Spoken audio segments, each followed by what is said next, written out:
Hello friends, कैसे हो आप सब। आई होप आप सब अच्छे होंगे और आप सबकी पढ़ाई भी मस्त चल रही होगी। तो प्यारे विद्यार्थियों, आज की इस क्लास में हम कक्षा 6 और 7 गणित विषय की नवीनतम वर्कबुक के आकलन पत्र 7 को हल करना सीखेंगे। हमने आपकी नई वर्कबुक के अनुसार कार्य पत्रक 1 से लेकर 37 तक सभी को बहुत अच्छे से सॉल्व करा दिया है। वो सब क्लासेस आप चैनल की प्ले लिस्ट पर जाकर या वीडियो के डिस्क्रिप्शन में उसकी लिंक दी हुई है, वहां से बाकी सब क्लासेस को आराम से देख सकते हैं। तो चलिए क्लास हम शुरू करते हैं। पहला प्रश्न है, निम्नलिखित में से 15 का गुणज कौन सा है, यानी जो 15 के पहाड़े में आता है। देख, क्या 15 के पहाड़े में 8 आता है? नहीं आता। क्या 15 के पहाड़े में 12 आता है? नहीं आता। क्या 15 के पहाड़े में 20 आता है? नहीं आता। 15 के पहाड़े में 30 आता है? बिल्कुल आता है। 15 दूनी 30, 15 एकम 15 और 15 दूनी 30, यानी कि जो 30 है वो आपके 15 का गुणज है। दूसरा, निम्नलिखित में से 12 का कोई एक गुणनखंड है। देखो, 12 के गुणनखंड क्या होते हैं। 12 का गुणनखंड होता है, 1 का भाग जाता है 12 में, 2 का जाता है, 3 का जाता है, 4 का जाता है, 6 का जाता है और 12 का जाता है। क्या 7 का भाग 12 में जाता है? नहीं जाता। 11 का भाग जाता है? नहीं जाता। 9 का भाग 12 में जाता है? नहीं जाता। किसका जाता है? 4 का। तीसरा, 48 किस संख्या का गुणज है। क्या 5 के पहाड़े में 48 आता है? बिल्कुल नहीं आता।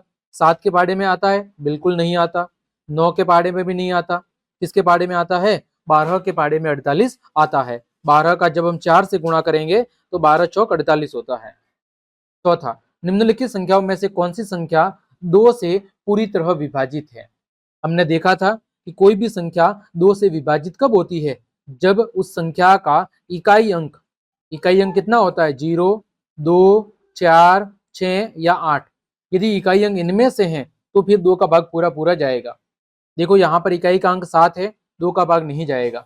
यहाँ पर इकाई का अंक 5 है, 2 का भाग नहीं जाएगा। यहाँ पर इकाई का अंक 1 है, 2 का भाग नहीं जाएगा। यहाँ पर इकाई का अंक 6 है, यानी कि आपके 2 का भाग पूरा पूरा जाएगा। पांचवा, निम्नलिखित में से कौन सी संख्या 5 से विभाजित हो सकती है, गोला करो।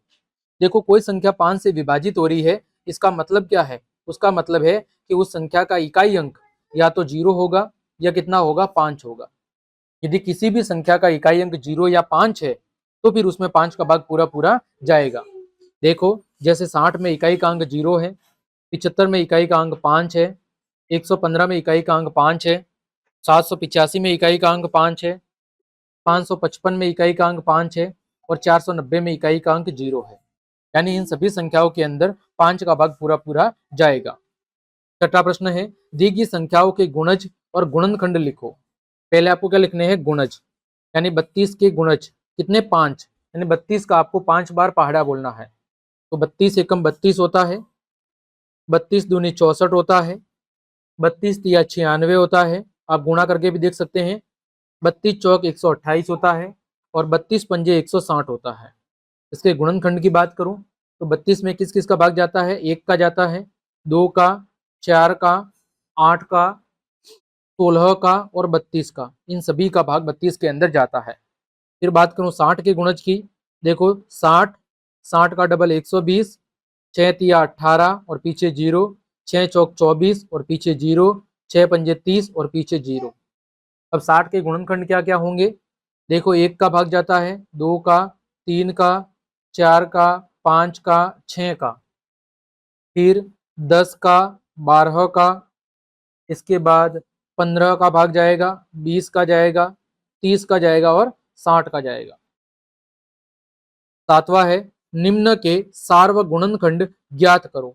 निम्न के सार्वगुणनखंड ज्ञात करो। तो देखो, इन तीनों के अंदर ऐसी कौन सी संख्या है जिसका भाग जाता है? तो इन तीनों के अगर सार्वगुणनखंड निकालने हैं तो हम ऐसे लिख देंगे 27, 90 और 15। देखो, किसका भाग देंगे हम? 3 का। तो 3 नम 27, ये हो जाएगा 30, ये हो जाएगा 5।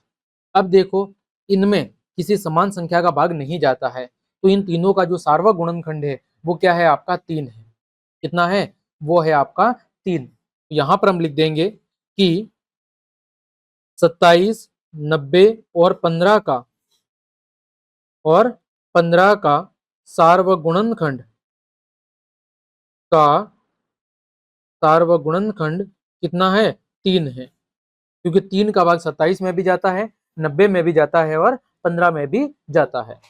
8वां, दी गई संख्याओं के आपको गुणनखंड लिखने हैं और फिर बतानी है कि संख्या भाज्य है अथवा अभाज्य। भाज्य संख्या क्या होती है और अभाज्य हम पहले डिस्कस कर चुके हैं। अभाज्य संख्याओं के केवल और केवल कितने गुणनखंड होते हैं? केवल और केवल 2 गुणनखंड। केवल और केवल 2 गुणनखंड होते हैं। कितने गुणनखंड होते हैं? केवल और केवल 2। कौन कौन से? एक तो एक और स्वयं संख्या। एक और स्वयं संख्या। वही भाज्य संख्या के 2 से ज्यादा गुणनखंड होते हैं। क्या होते हैं? 2 से ज्यादा गुणनखंड होते हैं। तो ये आपको थोड़ा ध्यान रखना है। देखो 48 के गुणनखंड क्या है?